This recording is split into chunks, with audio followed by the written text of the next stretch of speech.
topic for discussion is path of insertion, right? So we have already understood what is meant by path of insertion. In simple terms, we can say that the direction in which the prosthesis is placed upon or removed from the abutment teeth, because abutment teeth are the areas where mainly the prosthesis engages, because we have our direct retainer assembly over there. So whenever a prosthesis is engaging or disengaging from the abutment teeth, that path is called as path of insertion. Okay, so path of insertion is defined in simple terms as the direction in which the prosthesis is placed upon or removed from the abutment teeth. Now see in the image 1, if you can see, the both proximal surfaces of the teeth are going to dictate the removal or placement of the prosthesis. So if both the surfaces are lined parallel, the prosthesis will go easily and come out easily, but there will only be one single path of insertion, right? Suppose what I meant by path of insertion is, if I am having a pen, right? Now if this is a pen, I want to place this cap on the pen. So this cap will go in this direction only. It cannot go from here, here or here. It has to align the parallelism of the pen, and the cap should be in the same axis for the cap to go and sit. Okay. Similarly, it goes for RPDs also. Now when there is only one single path of insertion and one single path of removal, there are less chances of dislodgement of the RPD. Similarly, there are less chances for dislodgement of the cap from this pen, right? So that is what is meant by path of insertion. In the second diagram, if you see, both the abutment teeth are aligned or they are tilted, forming a convergence, right? So now the wider part is below, the narrower part is above. The wider part of this area cannot pass through this small amount of gap. So this is not an ideal situation for a abutment teeth or a removable partial denture. Correct? Now next is, there are various clinical situations where this path of insertion or the path of placement is going to play its role. So if I talk about first, class 1 Kennedy situation. What is class 1 Kennedy's situation? Class 1 Kennedy's is bilateral edentulous area across the midline, bilateral posterior edentulous area across the midline. So now when we talk about a class 1 Kennedy situation, there are less chances of single path of insertion, less chances of one single path of insertion. So that means there are more chances that this RPD might get dislodged because there is not one single path of insertion. Why? Because in class 1 Kennedy situation, you don't have any posterior abutment teeth to dictate that movement, right? Only anterior the teeth are present. So a limited amount of path will be preserved for insertion and removal, but from the distal side, if you see, there is no teeth, right? So there are chances that the RPD might get dislodged, right? But this can be corrected. Okay, this can be corrected by the proximal surfaces of the abutment teeth. Okay, so that is what you need to keep in mind. You need to place some additional rest or indirect retainer so that there is one single path of insertion. Additional rest or indirect retainer has to be placed, right? Now what do you mean by additional rest or indirect retainer? Say indirect retainer are something which indirectly retains the prosthesis. The name itself is saying. Direct retainer are going to be on your primary abutment teeth. What do you mean by primary abutment? Suppose this is the arch. Here you have your one premolar, here premolar, all other anterior teeth are present. Posteriorly it is an edentulous area. So this are your primary abutment. One you have class assembly over here. So that is giving you some amount of retention and a single path of insertion. But apart from that, you can give extra occlusal rest on the lingual surfaces of the anterior teeth. Right. So when you do that along with the primary abutment, your secondary abutment also play their role in path of insertion. Correct? So this is about Kennedy's class 1 situation. When you do this, that time there are no chances that the RPD can move from this direction or this direction. There are more chances that there will be a single path of insertion. So what do we understand from this?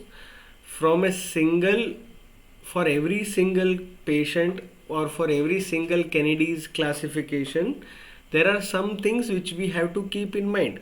Suppose now we understood that class 1 needs additional rest and support or indirect retention so that the path of insertion is maintained.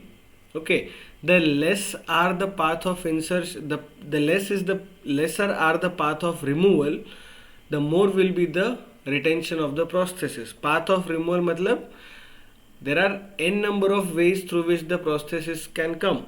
But if you are restricting that n number of ways and bringing to one or two ways where the prosthesis can come out, because it is a removal prosthesis, you have to find a way that it comes out easily also and patient can wear easily also. So you need to restrict your path of removal. Okay, there should not be numerous path of removal so that the retention is not affected. Now when we talk about second case, that is Kennedy's class 2. Now Kennedy's class 2 is what? Kennedy's class 2 is a single edentulous area unilaterally on one side. But here what we can see, we have a modification space also. So now when we have one modification space, there are more chances of single path of insertion. Why?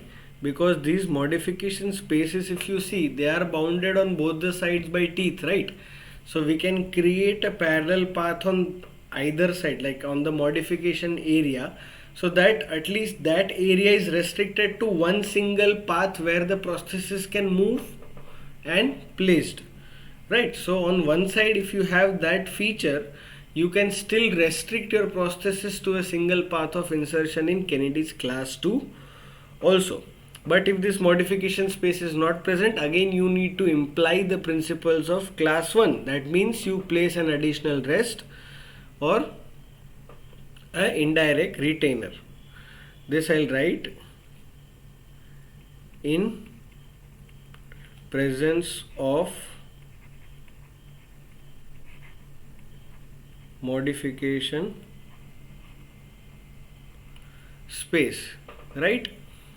Now this was about Kennedy's class 2. So we can say that the path of insertion of Kennedy's class 2 is somewhere dictated by the modification space also.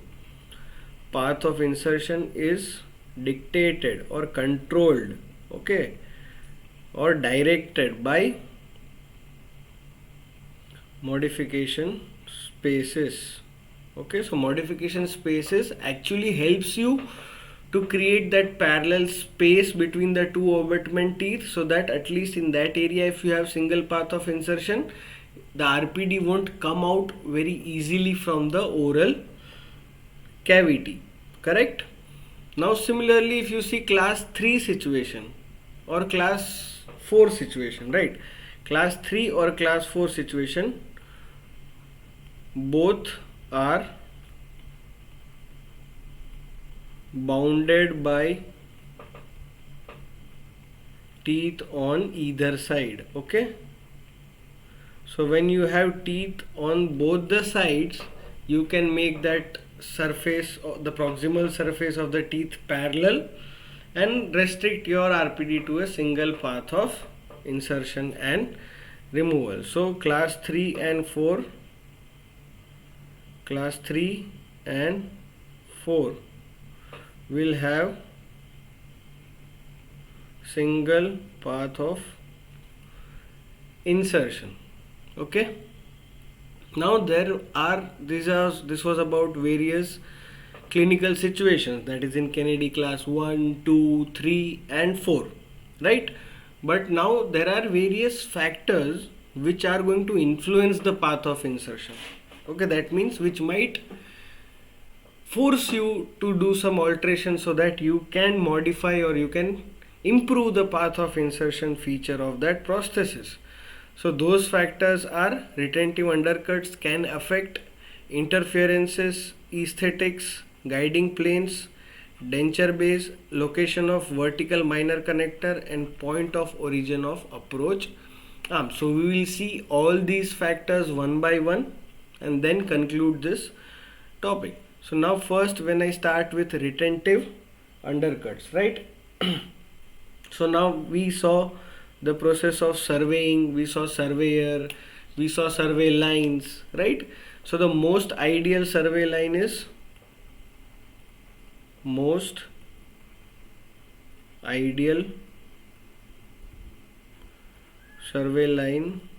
your medium survey line, or between high and medium survey line. So when you have a high or medium survey line, you can efficiently place your clasp assembly which are good enough retentive to keep that prosthesis in its position, right? But if you are not getting that ideal survey line, if the survey lines are a bit low, if you have a low survey line, right? So in that cases you can, as we know, we have been discussing in the last class also, that if ideal survey line is absent, right, then tilt the cast to achieve better position of survey lines. Okay, so you can always tilt the cast, okay, so that you can achieve a better position of the survey lines. Now what are the advantages? Like in the last class also I talked so much about the tilt. You can tilt, modify the survey line, everything. But what are the advantages of tilting this cast, right? So the advantages of tilting this cast are, advantages, if I want to list down, so the first and the foremost advantages will be the aesthetic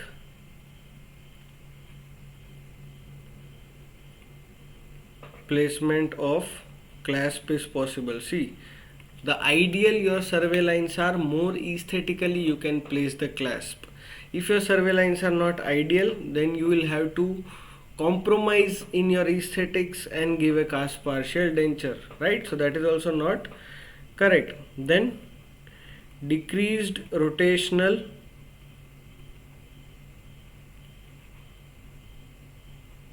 forces on abutment teeth.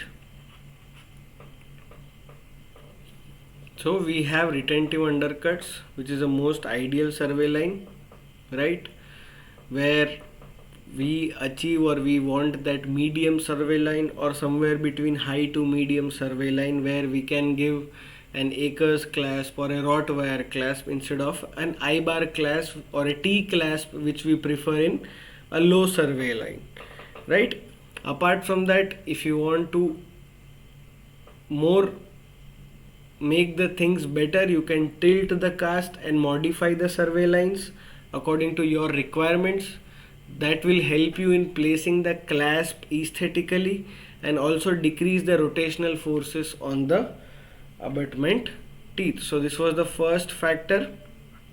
Okay, so retentive undercuts can affect your path of insertion. If your retentive undercuts are going to change, your path of insertion will also change, right?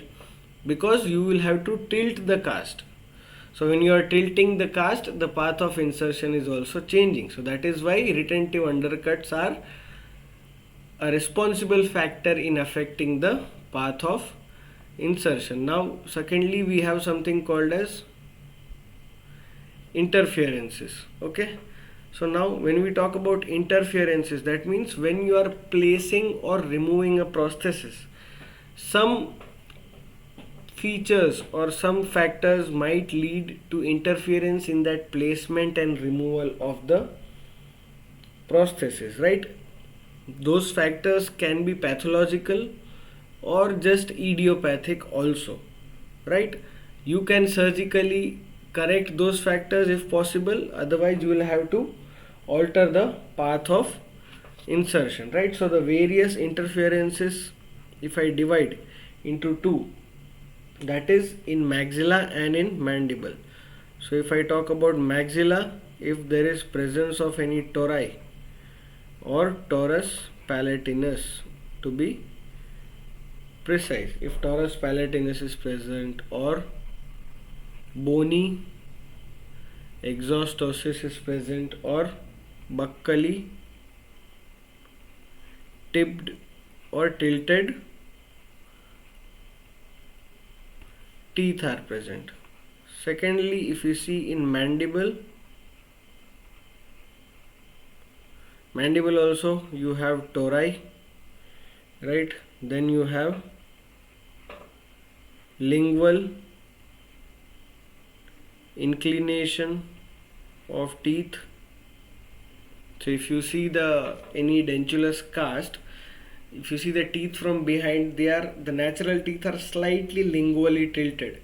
So when the teeth are lingually tilted, it creates an interference for the RPD to sit down. It will be better easy to understand if you see this diagram.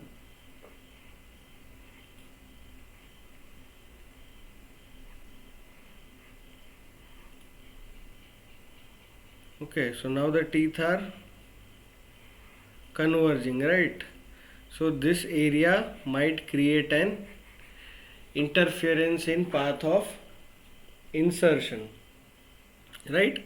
And you can have bony exostosis also. So due to these reasons, it might interfere your path of insertion and you will have to tilt the cast and modify.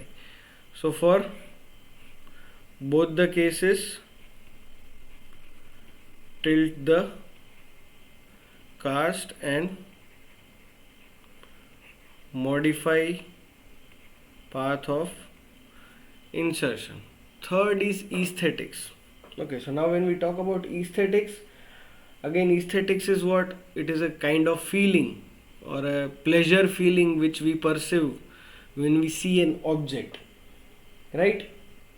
So when you want to attain maximum aesthetics, right, when your challenge is that you want to provide maximum aesthetics for an anterior RPD or something, right? So in that case, what you have to do is, first factor which you need to keep in mind is conceal the clasp. Conceal the clasp assembly. Okay, conceal the clasp. So concealing the clasp is you try to hide the clasp such that when the patient is speaking, smiling, laughing, eating, that part of RPD is not visible. So that is where you can provide aesthetics, but there might be a situation where you cannot do anything and you have to give a RPD. In that case, aesthetics might compromise your path of insertion. You will have to change your path of insertion to satisfy the factor of aesthetics also. So how do you conceal the clasp? You place the clasp as low as possible. Okay, so to place the clasp as low as possible, the cast should be tilted so that the height of contour is shifted to a lower level, right? So if you want to place the clasp low, the height of contour, or in simple terms, survey line, is shifted down. How? By tilting the cast. Shifted down by tilting the cast, right? So this is one thing which we can do. Suppose if this molar, or if this canine, no, we'll take an example of molar, right? The molar is tilted mesially. Okay, you can change the path of insertion such that this molar becomes upright, and you can give a good removable partial denture. Same thing you can do in your anteriors also. Suppose if we talk about Kennedy's class 4 situation, right? So Kennedy's class 4 situation is what? Suppose you have your premolars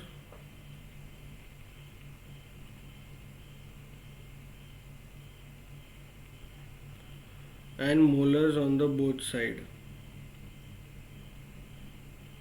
Sorry for this beautiful diagram. So this is your Kennedy's class 4 situation. You don't have canine central lateral, canine central lateral. In that case, what happens is usually the teeth start to migrate mesially, and when the teeth migrate mesially,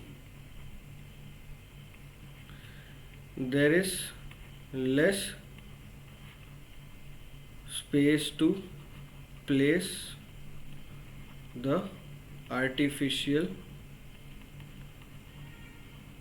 teeth. In that case, alteration of the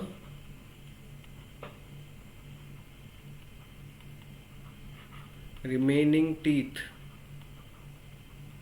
will create enough space. Okay, so height of contour or survey line, if you want to shift down by tilting the cast, well and good. That is one solution. Suppose you are in a Kennedy class 4 situation where the teeth have migrated mesially, you can trim the teeth, adjust them, create space and place the teeth more properly. Or in the tilted molar scenario which I explained over here, sometimes you can also prepare the teeth and give a crown which is having a straight proximal surface with a good path of insertion. So you can alter by just trimming it or by giving a intentional crown or an FPD over it, right? So that is about the aesthetics part of your path of insertion. Now next is the denture base. Now denture base, again very simple, right?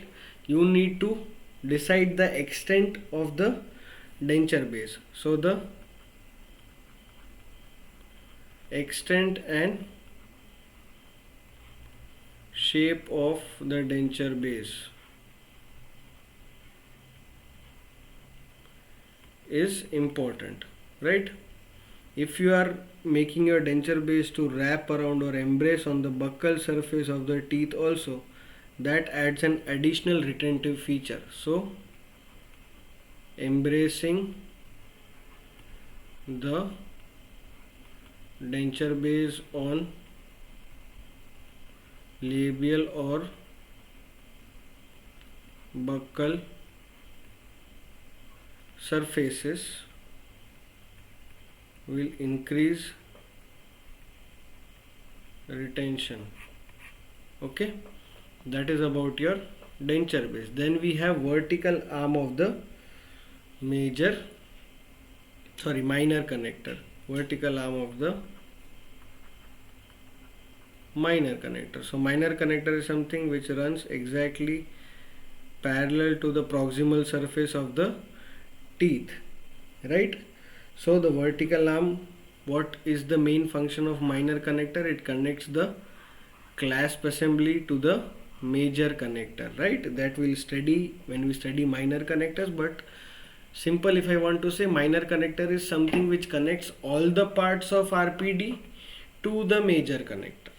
Okay, in that, one type of minor connector is the vertical arm, which is connecting the clasp assembly.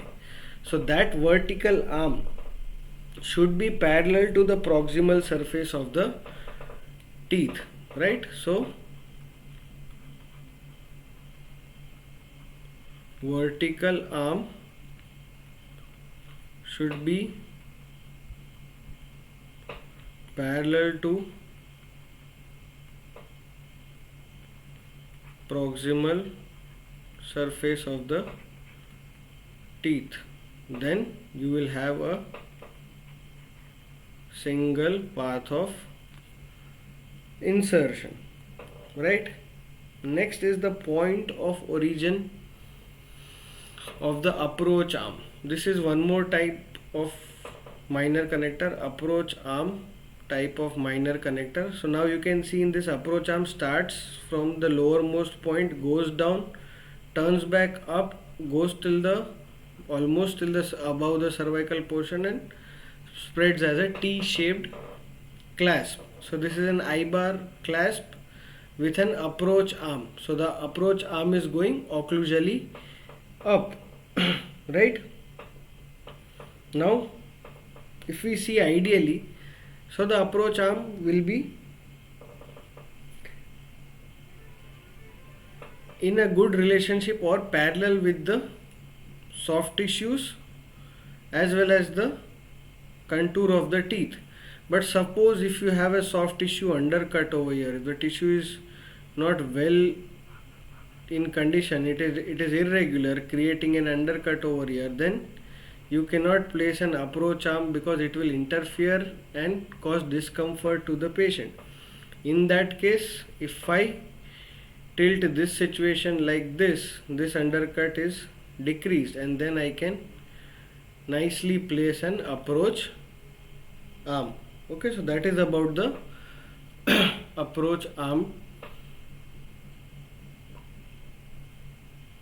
So we have discussed point of origin of approach arm, then we have discussed the vertical arm of minor connector, denture base, aesthetics, interferences and retentive undercuts, right? One more time I'll repeat. Approach arm, ideally it is like an I-bar where it starts down, goes gingivally, turns back up and complete. This is a type of clasp, okay, nothing new. Now in ideal situation, if it is according to the long axis, it will be parallel and it can be accommodated properly and provide retention. But if there is a soft tissue undercut, right, so there will be discomfort. For that case you tilt it so that you can place it parallelly, right? So that is how you alter the tilt of the cast and try to achieve that path of insertion without affecting the origin of the approach arm, vertical arm of minor connector, denture base or retentive undercuts or aesthetics. So all these things might affect your path of insertion, but it's not that we don't have solution for that problem. Now the last thing which is left is the guiding planes. Now what are guiding planes? Guiding planes or guide planes are defined as two or more vertically parallel surfaces of the abutment teeth. Okay, we saw in the previous image right over here, two or more vertically parallel surfaces of the abutment teeth so oriented as to direct the path of placement and removal of prosthesis. So they are so well oriented to each other in parallelism that it can direct the path of placement and removal of the prosthesis. Now in the first diagram, if you see, the proximal plate of the direct retainer should be closely associated with the guide plane. So if I talk about the clasp assembly, this behind is the retentive terminal, this is the reciprocal arm, you will have rest and proximal plate. With the plate which is adjacent to the proximal surface of the teeth is called proximal plate, correct? Now the proximal plate of your direct retainer should be parallel with the guiding plane so that it smoothly glides in and glides out, so that you have a good path of insertion and removal. Now in this, if you see this arrow, what does it depict? It depicts the guide plane which is prepared on this teeth. See, this teeth is intentionally made flat. Ideally, if you see, the teeth are curved, but it is made flat so that it is parallel and straight. Okay, if you are placing a minor connector also, the proximal plate or the plate of the minor connector also should be parallel to the guiding plane. Next, the surface in this third diagram, if you see, the surface of the direct retainer which is contacting the guide plane is called the proximal plate. So here only I have explained the surface which contacts the guide plane is called proximal plate. And lastly, the guide plane, usually what it does, it functions to guide the prosthesis along the path of insertion. That is called guiding planes. Any plane which is helping the prosthesis for path of insertion and removal, that is called as guiding plane. If we talk about the next, that is the structure of guiding planes, right? So when we talk about the structure, that means how do we create a guiding plane? Guiding planes are usually 2 to 3 millimeters long, occluso-gingivally. Okay,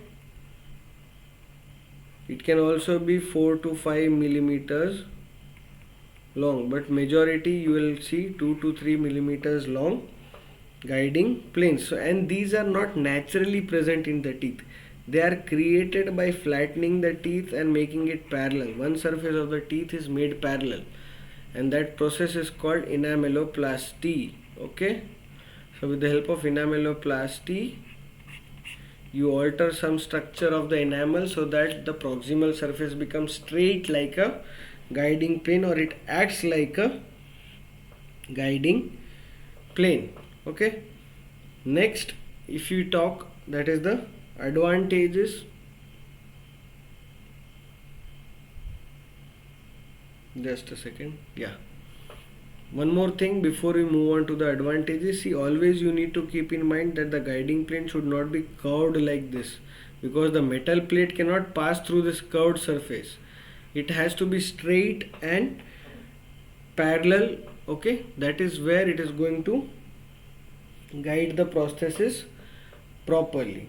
Okay, now if you see the guide planes in a tooth supported partial denture, right, very easy, we have seen in the previous explanation also, both will be parallel to each other, the RPD will go straightly. Okay, so this is type 1 guiding plane, type 1 in tooth supported RPD. Okay, that is your class 3 Kennedy. Okay, or to an extent class 4 also. If you see in type 2 of guide plane, Second type, that is for distal extension or tooth and tissue supported RPD. So this will be seen in class 1 and 2. What class 1 and 2? Kennedy's class 1 and 2. The third type of guiding plane is you have your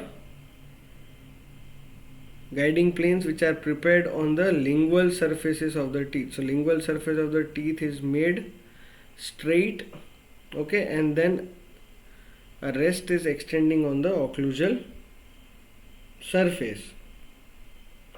So this is your type 3. This is on the lingual surface of what? Abutment. Everything here is we are talking about is abutment. Guide 4 is that is on the anterior abutments. So type 4 is for anterior abutments, where on the cingulum surface where you are placing a cingulum rest, you also need to alter this curvature of cingulum. Suppose you are placing a cingulum like this, so you need to make this area straight so that the rest comes here and it accommodates, right? So this is a type 4 kind of guiding plane.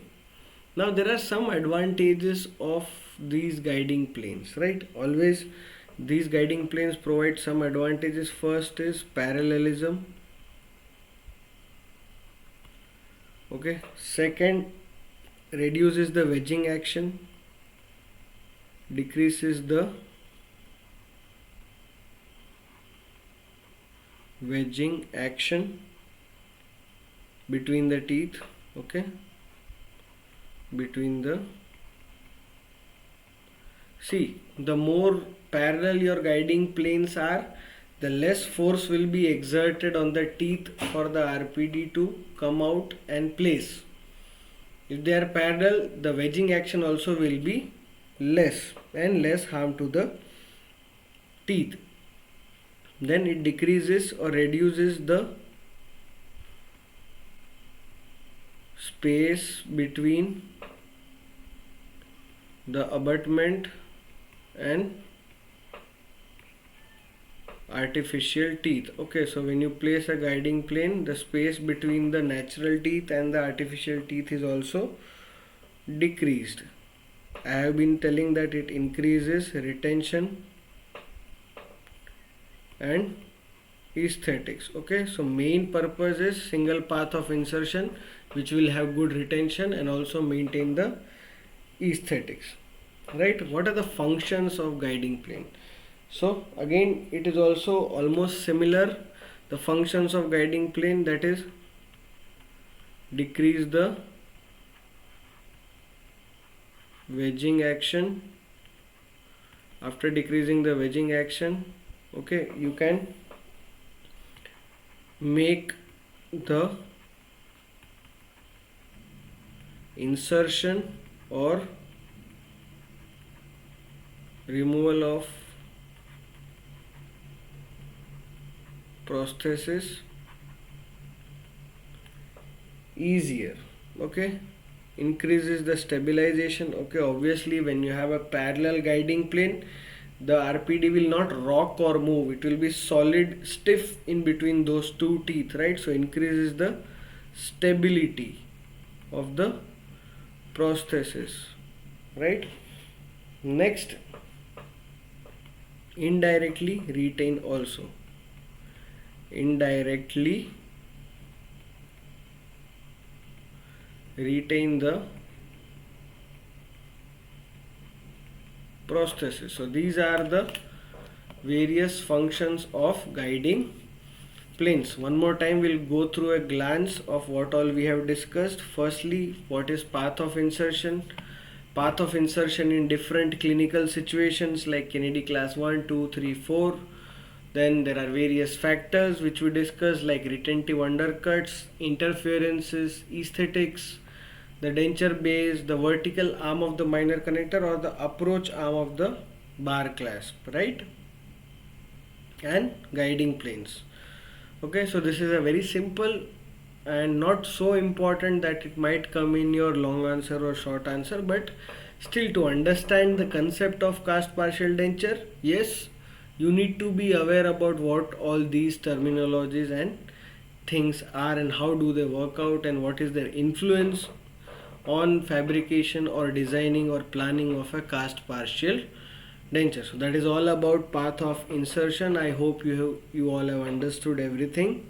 Still, if having any doubts, you can contact me on any social media platform. Reach me out at any time. Feel free to ask. Right, I'll be there to reply to your queries. Till then, bye bye.